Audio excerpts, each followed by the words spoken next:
Welcome back to another episode of Excuse My Grandma. It's Kim and my co-host, Grandma Gail. This episode is coming out on my birthday. I know, Kim. That's a big day for you. It's like a national holiday. No shaming people who care about their birthdays. I'm not shaming, but it's not like it's a major one. You're going to be 26. It's a nice day. And you'll go out for a nice dinner and you'll see some friends. Maybe we'll play some golf. Yeah, we have a family dinner.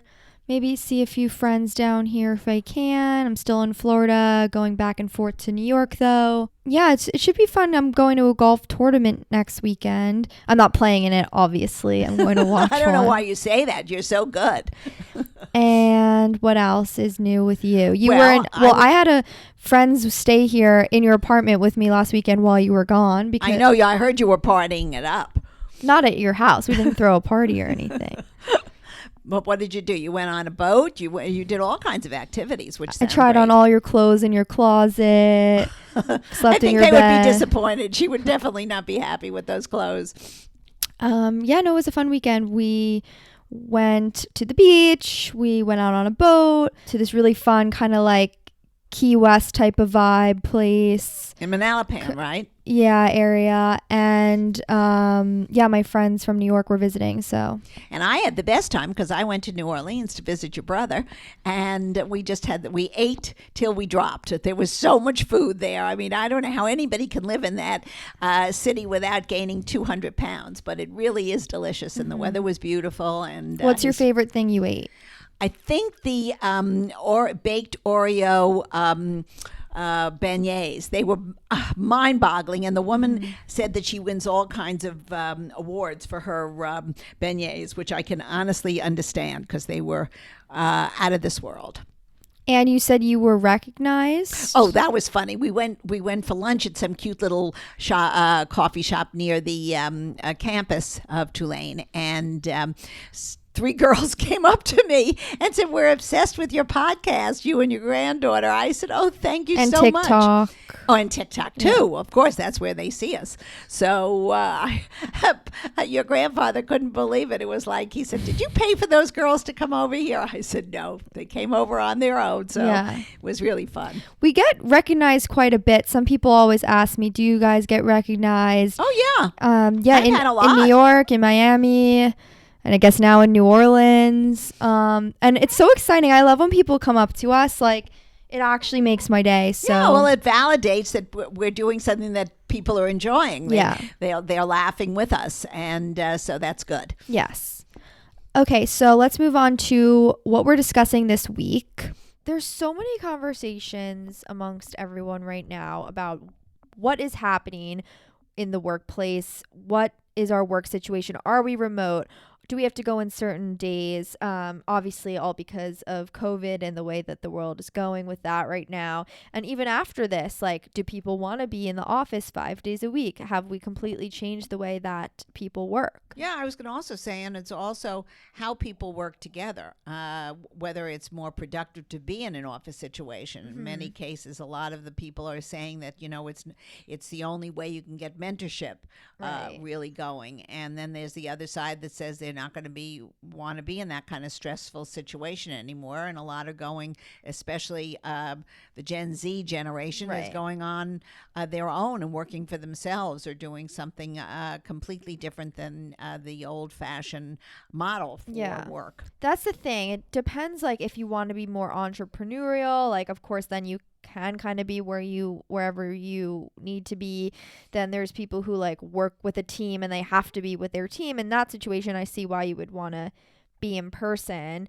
But also a lot of my friends, they have jobs where it's like they kind of interact their teams, but most of the time it's like their head down, like on their computer. And in that case, like, wouldn't they rather be in their own homes? You know what? We're going to talk to an expert, but I sort of think that work needs to be done in a workplace, even if it's not done full time. So today we have on Erica Keswin, who is a workplace strategist. And even before COVID, she's been doing this for a while. She helps figure out the human quality in the workplace, bringing people together to make a more productive space. And she tells us all about how to be basically happy in your professional and personal lives and have a balance.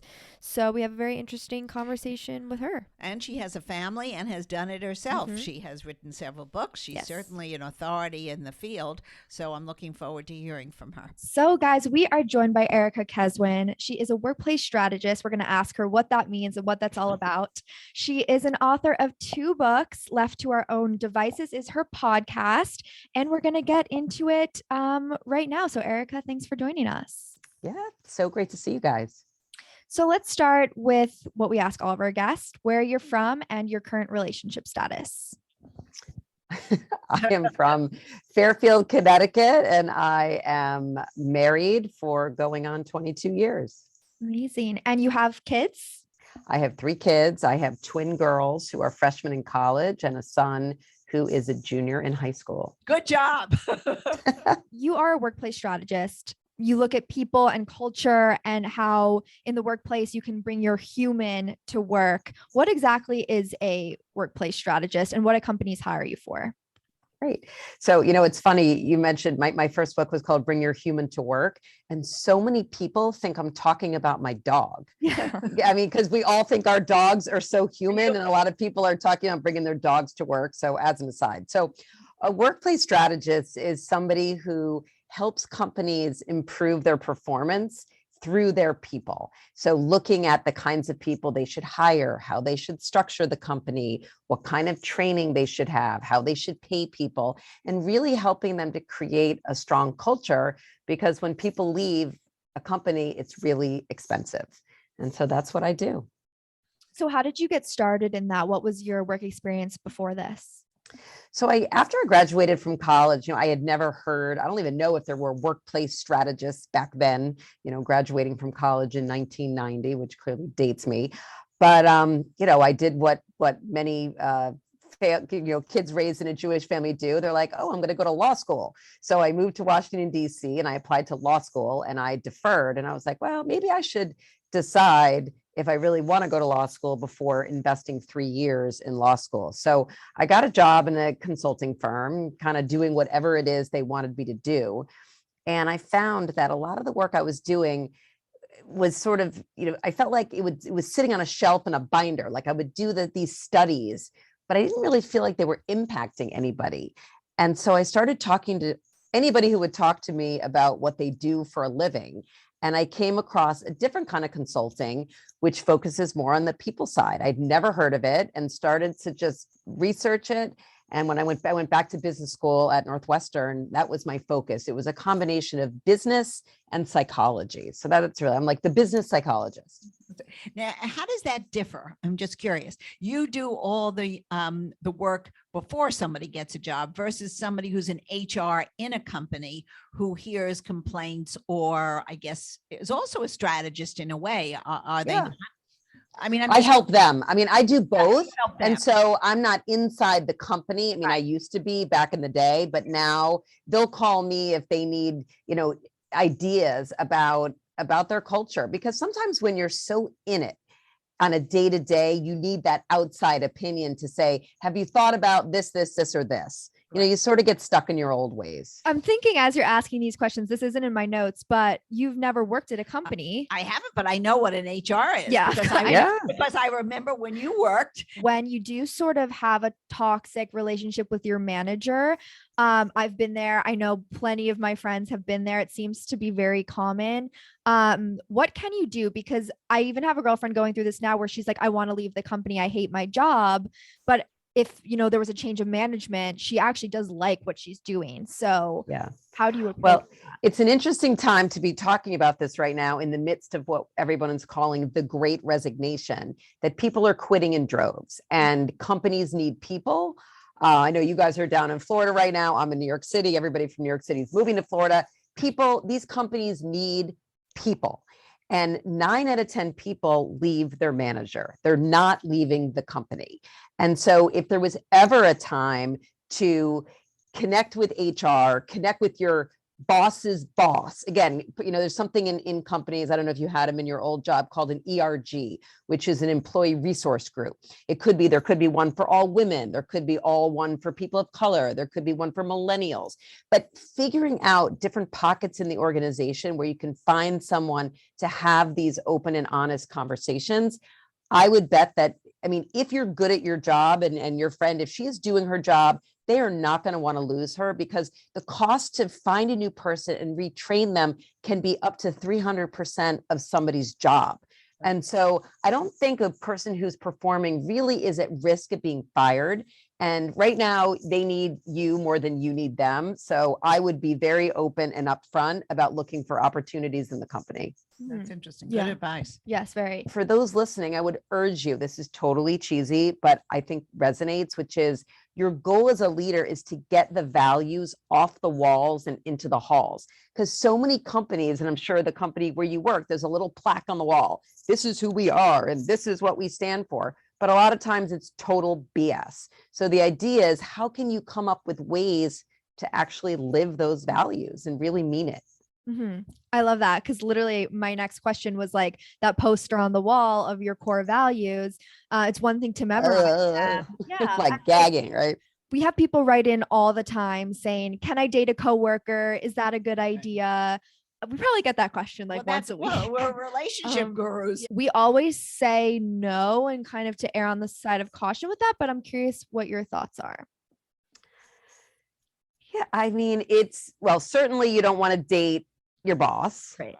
And if you're the boss, right, you don't want to date the underling. Some companies actually have written rules about it. But at the same time, it is a very logical place to meet someone. Mm-hmm. Right. And so I don't know. To me, it wouldn't be black or white. I think it would be if I really met someone and felt like this is someone that I really saw a future with. I would think long and hard about it, and maybe even see how serious I am, and then either talk to the company, move to a different group, or even say to my significant other or this person I'm dating, you know what, like which one of us, I've had friends do this, which one of us is going to leave because we both can't stay. But because the I don't know. If you break up. Exactly. Well, and then you could, right. And then you very well might break up, but I do know many instances where, I don't know, like meeting somebody at work is a pretty great place to meet someone where you're yourself and you're, versus, I don't know, well, you guys are the dating experts. I never had to do online dating. I met my husband in a more traditional, at a party. But I don't know. I think meeting somebody at work would be great. You'd really just have to figure out the politics and if it's worth it. Yeah. I do feel though, like people have workplace crushes, and like they wouldn't actually be crushes in real life or in any other environment.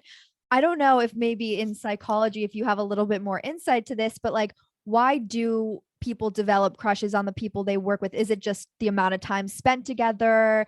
Yeah, you are with them. You're with them. You're working on projects. They're helping you. And then you go home at the end of the night and they're not seeing your annoying habits, Right. That you're seeing. Like when you go to work, you're presumably bringing, you want to bring your whole self, but you're also bringing your best self or your most professional self. So they're not seeing all the warts. And then you're sort of idealizing, that aspect of that person because they're typically on their best behavior. We often hear about the term, oh, this is my work husband. This is my work wife. Right. But so you get to spend all the time and have the up without going home and figuring out who's going to do the dishes, and put the kids to bed. Hmm. So in your actual relationships, like I'm thinking now, I'm going through this, tons of my friends are, especially in their 20s and early 30s, where this is really the time to grind. Like you're working a ton. And how do you make your love life still a priority when work is so high up on the list? And also from the other perspective, what would you say to a significant other who maybe is feeling a little bit neglected because their partner is so into work all the time? Yeah. So one of the things I always say to people when they're dealing with how to prioritize so many different things in your life. And this could be if you're in your 20s, in your 50s and your 70s, it could be at any age, because we're all, especially as women, right? We're all juggling a million things. The question that I ask myself, and I would love to hear your answers, is, does your calendar reflect your values? Does the calendar reflect your priorities? And that can change over time, but doing that analysis and making that little pie chart and saying, okay, right now, you know what? I need to hit it out of the ballpark at work. Maybe I've had like a couple jobs and I haven't stayed in one place and I really need this one to stick. You may then have to say to yourself, you know what, for the next 6 months, I'm not going to date as much. Or if I do have a significant other, even having that conversation and saying, look, it's not that you're not important, but there's only 24 hours in a day. Or maybe you say to your family, your extended family, you know what, there's only 24 hours in the day. I'm in this relationship and I'm working. Like, something has to take a back seat. And I think you don't want to leave it to chance. You want to be intentional and almost analytical about it and make a proactive decision, on which thing is going to give. They can't work 24/7. And if they are working 24/7, then maybe he shouldn't be with you. He should be in his office. I really think that there's a conflict. There has to be a time when you shut your phone off and you talk to somebody. I don't think it should be. Yeah, but I think that can be maybe when you're sitting at the dinner table, not just like when you're hanging out in the living room. Some people are watching TV. I think you're allowed to answer work emails. It's up to you. Well, right. I mean, to me, it's about having those kinds of conversations. Now, you might think that he is working. He may be in 3 fantasy football leagues. I want to talk about another buzzy topic right now, diversity in the workplace. When it comes to hiring right now, like, what trends are you seeing? So many companies are actually hiring their first diversity and inclusion officer, someone to actually own that space, and be in charge of it. So I think that's the first step to really look at it.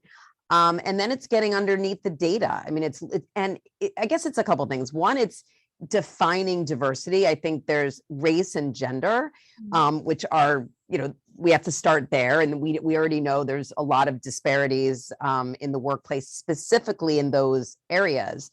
But then beyond that, when you're looking at really creating a diverse team, a diverse organization, there's other kinds of diversity. It's diversity of education. It's, you want to have introverts and extroverts. I mean, and so the idea is to really define diversity, see how you're doing, set some goals, and, try to bring, I mean, it is not easy. But then even when you have, like, let's say we're on a team and we have let's say we have this amazing team, it's diverse team. If the person next to me never speaks in our meeting, we're not getting a return on that investment in this diversity. So a lot of it then is up to the managers. It goes back to your very first questions, which is around creating a more human workplace where people feel like they can speak up. Right. And that's why I wrote the rituals book, because if you can create some rituals, in the beginning of a meeting where everybody talks and says something, and it's more inclusive, even in terms of getting them involved in the conversation, that's one step in the right direction. It's a very fine line, because now it is. We're not going to solve it right now. I think it's going to take years to get to a level where you can really have what we would really want to be a diverse team. Just putting somebody there because they're of a different race or a different, whether it's a man or a woman or whatever. I think it's almost artificial right now. Maybe 5 years down the road, it'll happen. Well, but even with pay, even just the pay equity, I mean, it's years. We have a long way to go. How long have the women been saying that? I mean, and there's finally in many areas getting there, but it's taken a struggle. Billie Jean King talked about it 25 years ago. Yeah. So let's talk about your newest book, Rituals Roadmap. So explain to people, what is a ritual? So glad you asked. A ritual has 3 parts. The first is, a ritual is something to which we assign a certain amount of meaning and intention. The second part of the definition, is that a ritual, it typically has a regular cadence. So a ritual could be something we do every morning. It could be something we do once a week. It could be something we do once a year with our family, with our team at work. The third part, though, is something I really hadn't considered, which is a ritual is something that goes beyond its practical purpose. So let's say, for those who aren't looking at us right now, I'm actually sitting in my closet. And let's say the lights go out and I light a candle so I can see what I'm doing. That's not a ritual. But if I light a candle every day at 6 o'clock to to really highlight the end of my workday and the beginning of my time at home with my husband, my kids, that's a ritual. I'm not lighting that candle at 6 o'clock so I can see something, see my letter that I'm writing. It's because there's meaning and intention around it. So that is my working definition. Mm-hmm. So what are the benefits of having rituals, both in the workplace and maybe in your personal life as well? So what rituals give us is what I call the 3 Ps of rituals. I took all the science and the data and created this equation called the 3 Ps. The first is rituals give us a sense of psychological safety and that feeling of belonging. Mm-hmm. The second P is that rituals give us an opportunity to connect to purpose. And when you add those two together, you get the third P, which is increased performance. Now, I'll say what I mean by that, both for us in our personal lives and also at work. So in our personal lives, when we have rituals, when we feel that sense of connection to others or to ourselves, our oxytocin, that feel-good hormone inside of us, goes up. And our cortisol, which is our stress, actually goes down. And so there is a physiological response that you feel in your body. I don't know if you've been on a girls' trip or I was just out right before this podcast out with a bunch of friends for a birthday lunch. And there's just this group of us, 5 of us, we always rotate and take each other out. And there's just this feeling of connection and you feel like you're almost on this high. From a business perspective, when you feel that at work, when you feel that sense of bringing your whole self and that sense of belonging, collaboration goes up by 46% and productivity goes up by up to 50%. So the numbers are real. And that's the benefit of trying to think about ways to help people feel really connected at work. Mm-hmm. Grandma, do you think you have any rituals in your life? Well, I guess I don't know if I have any rituals. I really used when I had a family, there was a ritual. I would have, I knew I had to get up in the morning, make breakfast. That was a ritual for the children and for my husband. I knew that the ritual during the evening was that dinner would be served. There were rituals, and and then there was a time when the kids would go to bed, and then your grandfather and I would sit down, and we would either talk about our days and these are all rituals. They were all stages of the day that we did to complete, to make it something meaningful. Mm-hmm. Right. Well, now you wake up and you read the paper and have your coffee every day. Like, would that be considered a ritual, or is that more just like habit? I think that's a habit. And well, that's a really interesting question. So, it could be a ritual or it might not be a ritual. So let me tell you what I mean by that. So I'm a big coffee drinker. Every day I go to Starbucks, wherever I am in the world, if there's one nearby, and I get my coffee. And I've been doing it for many, many years. And one day, a bunch of years ago, I sat down, I was in the Starbucks, pre-pandemic, and I had my to-do list and I'm checking on, I like to make my list by hand and check off my little boxes and feel productive. And I looked down and my coffee was gone. I drank the whole thing and I didn't even taste it. Like I didn't even remember. And I was so bummed because I look forward to that cup of coffee literally before I go to bed.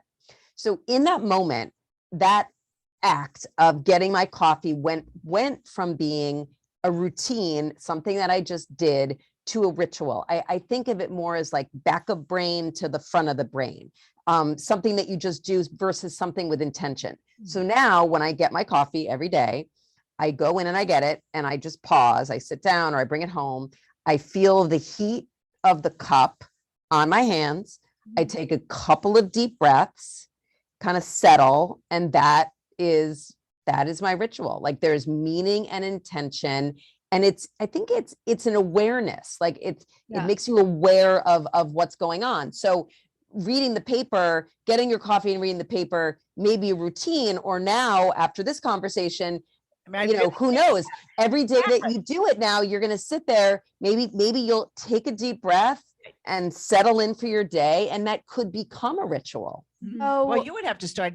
It's because you put oatmeal in the bowl with hot water. That's a ritual. no, but You I really already have think of mine rituals. as a ritual You have because rituals. like I watch reality TV and eat my oatmeal and drink my coffee. And to me, I know it's the time of day that like no one can bother me. Right. Like 'cause Yes. the rest of the That's your day, like I'll ritual. look at my phone, I'll do texts and emails and like I'll, interact with people. But this is the one time like I will not interact with anybody except for like the Real Housewives of New York. And I'll be Well, happy. but I love that. And how do you know if something is a ritual? You would miss it like crazy if you missed it for a day. So, there's a day here and there when, for whatever reason, you couldn't do it, but you would feel a loss that settles you. And that's how you begin the day and you look forward to it. And the other way to think about it is, what do you do in your life that makes you feel most like you? And it might just be in those few moments in the morning. So what happens because there are days where I have to like skip my morning ritual and I will be upset for the rest of the day. What happens if, sometimes things get in the way or at the work if let's say at work, you have a ritual that it has to be postponed till next week, like it could put you kind of in an anxious position. I feel like how do you then navigate that? I think it depends on what it is, that we do need to be flexible with rituals, that, anything taken to the extreme, is not a good thing. So we need to be flexible. The flip side, though, even using the example of your ritual, is that maybe you say, you know what, what I realize is I love this in the morning. I couldn't do it, but I still need 15 minutes to not have for me. I need 15 minutes of me time. Ideally, it's in the morning. So when I can't do it, I'm going to carve it out at 3:00. And, I'll send, if I'm doing a podcast or if I'm doing something, I'll send my family like a group text saying, do not bother me, from this time to this time. And you sort of let everybody know that you are, it's the proverbial putting the oxygen mask on yourself. And it is a type of self-care. If it's at work and if it's with other people, it's schedules are trickier. But I think you can try to build it in. Yeah. Time out for a cup of tea or a cup of coffee at the office. Right. That's it. Are there any rituals you've heard at certain companies that are kind of weird or bizarre that people might find interesting? Yeah. So the way that I figured out, I interviewed hundreds of people for the book, and I would explain what a ritual is. I would talk about the 3 Ps and the benefits of the rituals, and still some of the people wouldn't be able to say what the rituals were. They just weren't sure. So I came up with a question that when asked, most times I could almost like see the light bulb coming out of the person's head. And so the question is, I'll give you guys the magic question. The magic question is, I asked, for example, to, the founder and CEO of Allbirds, when do employees feel most Allbirds-ish? When do they feel most connected? Or if I were to ask my kids, when do you feel most connected to our family? And the answer to that oftentimes leads you to the ritual. So when I asked this at Allbirds, I got the coolest answer, which was, oh, we have something called 40 at 4. And I was like, okay, well, what is 40 at 4? And they said that every day at 4:00, they stop and do 40 push-ups. And what's really cool about it is that, rituals can come from anywhere, top down, bottom up, or the inside out. And in this case, a random employee went to the doctor one day and was feeling kind of under the weather. And he came back to the office and he said, you know what? I'm going to get in shape. I'm going to set a goal for myself and I'm going to do a gazillion push-ups between now and the end of the year. And he took that number and he divided it by the number of days left in the year. And the number came out to be 40. So if he did 40 push-ups every day between then and the end of the year, he'd hit his goal. And so because he was in the office all the time, he started doing them at work. The guy across the hall joined, the woman joined, in the next cubicle. And next thing they know, everybody's doing these push-ups. And the last chapter in the book is all about rituals during turbulent times. And I was able to chat with them during the pandemic to say, oh my gosh, like this is such a big part of your culture. What are you doing at 4:00? And they said they still did it they would rotate who did it online, and they would videotape the people, and it was really funny. So that was one of my favorite rituals. That's amazing. That's great. That's why everyone's buying their shoes. That's why everyone. Yeah, exactly. They're very smart. Yeah. So speaking of being remote during this time, and I know companies are kind of doing that again, or have been this entire time, how can people really maintain their workplace culture during this? I know that's an example, but let's say there aren't really rituals like that at their company. What do you do in that situation? What would you suggest? yeah. It goes back to the concepts around, how can we put things in place that really honor relationships, and how can we do things that make people feel included? And the area where I've been focused on it the most lately is in these meetings, because many times in companies, we have a couple of people in the office and we have people at home. When we were all at home, it was more democratic. We were all in the same boat. And, we could figure out, fun things to do in the beginning of a call, the end of a call, whatever that is. But now things are really stressful, because if you, like right now, you two are together, and I'm at home. And if the two of you all of a sudden just started chatting with each other, and I'm sitting here, twiddling my thumbs, like I'm going to feel crappy. And that's not what you want at work. And so the leaders that are really making strides are being very intentional. For example, they'll say, okay, everybody, we're all going to come on, and they have rules of the road, like cameras on or cameras off. I don't think cameras should always be on, because people are so burned out, but at least once a week, we need to remember that there's an actual human behind the camera. Number two, let's say half are in the office, half are at home, and they're asking people to weigh in on things. They'll say, okay, let's hear from somebody at home. And then they alternate. Okay, now somebody in the office. Again, very orchestrated and not leaving it to chance. The last thing I would say, and this is a huge one for people listening, if you're dealing with a hybrid situation and you're all on a call, having a meeting, and the meeting ends, make sure it really ends. Because the worst thing, and people feel so crappy, is if the three of us are on this call and I log off because I'm remote, and then the meeting goes on with the people that are in the room. And then the next time we all meet, I can tell that decisions were made. And you weren't a part. It's bad for business. People are going to feel badly, and it's going to lead to turnover. And so, those are just off the top of my head, a couple of ideas, but really, again, thinking about these decisions through the lens of all of the different relationships at work. So interesting. She's great. She's great. I love her. I know. So brilliant. I feel like we're learning a lot. So to end out the episode here, we ask all of our guests what their relationship was with their grandma. I know you had a Grandma Gail as well. What was your relationship with her? So funny. I know. Well, it was funny when we all got connected and you sent me the note. I put it in our family group chat, and my kids were like, they almost read it wrong. They're like, wait, why are you going to be on a podcast with Grandma Gail? My mom actually passed away like a month into COVID. So it was even more exciting to meet my new Grandma Gail. Okay. I'm grandma to the whole world then. Yes, you're going to be my new Grandma Gail. And when my kids come down to Florida in a couple of weeks, you have to meet them too. That's great. And so, so my mom, it was a very special woman. When I went to college, my parents got divorced when I was 10. And when my sister and I went to college, she adopted two kids who were 2 and 3, who are now in their mid-30s and have their own kids. So we have a very interesting and blended modern family.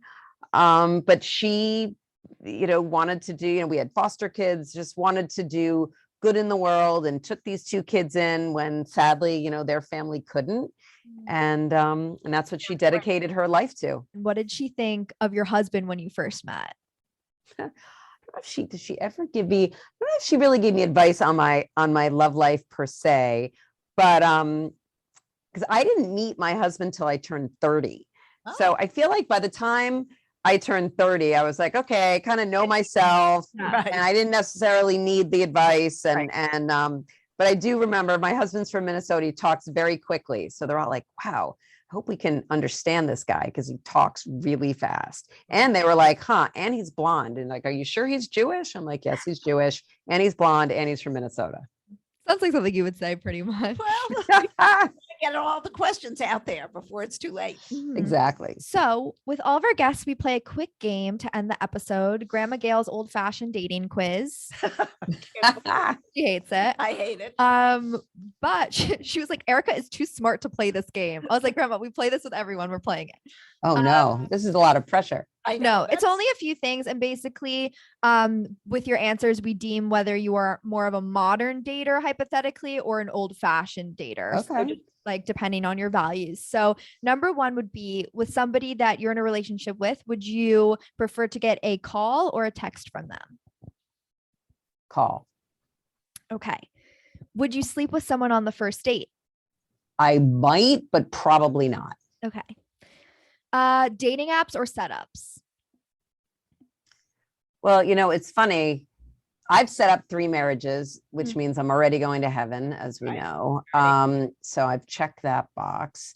So I am very much, look, I'm a serial connector. I'm a, dot connector. So I'm into the setups. I'm into getting to know the person and making that very personal. You need to meet so-and-so, and this is why. Mm-hmm.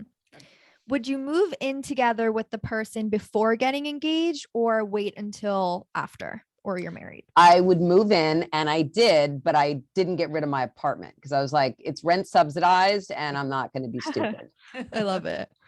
Okay, last one. Should one person pay for the date or for dinner every time, or is it good to alternate?